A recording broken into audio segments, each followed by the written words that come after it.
हिंदू धर्म को प्रचार प्रसार करना, तो इस वीडियो को अपने दोस्तों के पास शेयर जरूर कीजिएगा।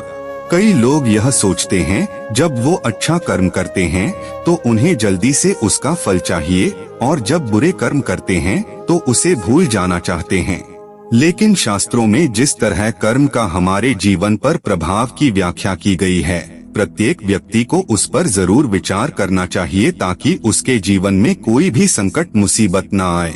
जो व्यक्ति के कर्मों के आधार पर अपना जीवन व्यतीत करता है, उन्हें सभी क्षेत्रों में सफलता प्राप्त होती है और वह कई प्रकार की समस्याओं से दूर रहते हैं।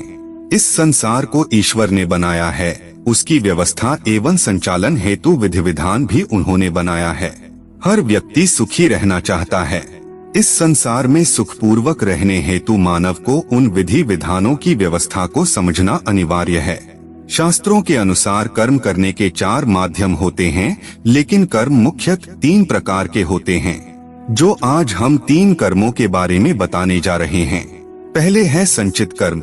संचित कर्म को लेकर बहुत सारे वीडियो आपने देखे होंगे, लेकिन बेहद कम लोग इसका अर्थ गहराई से समझते हैं। इनका अर्थ गहराई से समझना आवश्यक है, तभी आप अपने जीवन को सार्थक और आत्मा को मोक्ष की ओर अग्रसर कर पाएंगे। दोस्तों, इन्हें समझकर ही आप अपने भाग्य की प्रकृति को समझ पाएंगे और उसे बदलने की कोशिश कर पाएंगे। आपका पुनर्जन्म, अगला जन्म, आत्मा का कष्ट, जन्म की 84 लाख योनि सब कुछ जुड़ा है आपके कर्मों से। लेकिन किस तरह? संचित का अर्थ है जमा किया हुआ अथवा इकट्ठा किया हुआ कोई चीज, यानी ये एक आत्मा के उन कर्मों का एक बही खाता है जो उसने अब तक इकट्ठा किए हैं। मित्रों, एक आत्मा कई बार जन्म लेती है और कई सदियों से जन्म लेती आ रही है। हर जन्म में उसने कुछ अच्छे और कुछ बुरे कर्म किए ही होंगे। वे सारे कर्म इकट्ठा होकर संचित कर्म कहलाते हैं। यहाँ तक आपने क्लियर हो गए होंगे कि संक्षिप्त कर्म का अर्थ क्या होता है, यानी कि संचित कर्म किसी भी आत्मा के द्वारा हर जन्मों में किए गए कर्मों का एक रिकॉर्ड है। अपने इन कर्मों के बारे में किसी भी मनुष्य को जानकारी नहीं है। वह केवल वर्तमान के जन्म के कर्म के प्रति सजग रह सकता है, परंतु भगवान इन कर्मों को जानते हैं और वो उसके अनुसार आपको फल भी देते हैं। तो आपने जान गए होंगे कि संचित कर्म क्या होता है। दूसरा है प्रारब्ध कर्म। प्रारब्ध कर्म को प्रारब्ध कर्म भी कहा जाता है। यह अक्सर भाग्य से जुड़ा होता है। इसे संचित कर्मों का एक भाग माना जा सकता है, लेकिन प्रारब्ध का फल हमें इसी जन्म में भोगना पड़ता है। प्रायः ज्योतिषी प्रारब्ध कर्म शब्द का प्रयोग करते हैं। ज्योतिषी ग्रहों की स्थिति और महादशा आदि के आधार पर प्रारब्ध कर्म का वर्णन करते हैं।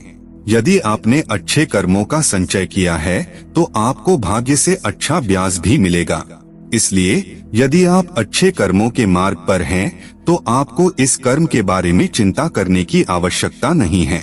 यही कारण है कि व्यक्ति को उसके कर्मों के अनुसार जीवन मिलता है और वह अपने कर्मों का फल भोगता रहता है।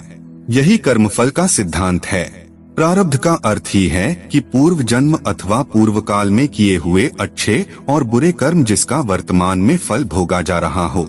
विशेषतया इसके 2 मुख्य भेद हैं कि संचित प्रारब्ध जो पूर्व जन्मों के कर्मों के फलस्वरूप होता है, और क्रियमान प्रारब्ध जो इस जन्म में किए हुए कर्मों के फलस्वरूप होता है। नंबर 3 पर है क्रियमाण कर्म। क्रियामाण कर्म वो कर्म हैं जो एक मनुष्य द्वारा वर्तमान जन्म में किया जा रहा है या हो रहा है।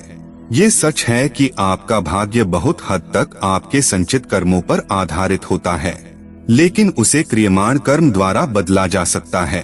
केवल इतना ही नहीं, कई मनुष्य के क्रियमाण कर्म में जितने अच्छे काम होंगे, वह उसके संचित कर्म में मौजूद बुरे कर्मों को भी काटते जाएंगे।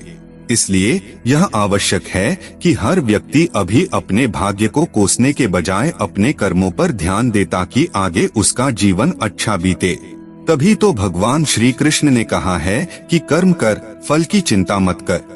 ये सच है कि आप अपने संचित कर्म को नहीं बदल सकते, लेकिन संचित कर्म में अच्छे और बुरे कर्म दोनों शामिल होते हैं और आपको दोनों बार बार जन्म लेकर तब तक भुगतना होता है जब तक कर्मों का हिसाब शून्य न हो जाए। जब यह शून्य हो जाता है तभी आत्मा जन्म मृत्यु के चक्र से मुक्ति पाती है, क्योंकि उसके पास अब कोई कर्म नहीं बचता भुगतने के लिए।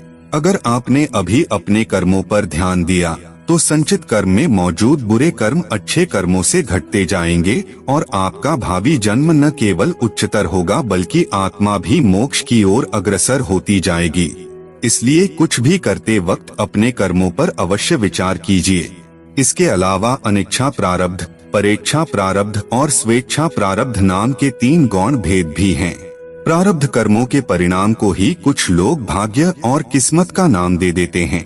पूर्व जन्म और कर्मों के सिद्धांत को समझना जरूरी है।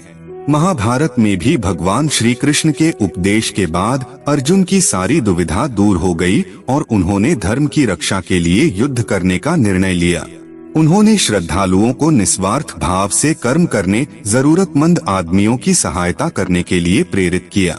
इस अवसर पर रामधारी जिंदल, श्री भगवान दास जिंदल, सीताराम जैन, जय भगवान जिंदल, सतीश गोयल, राधेश्याम जिंदल, रमेश लक्ष्मीचंद, महावीर, गोपाल जिंदल, पवन वर्मा, संजय, जगदीश, नरेश, विनोद, सुभाष आदि उपस्थित थे।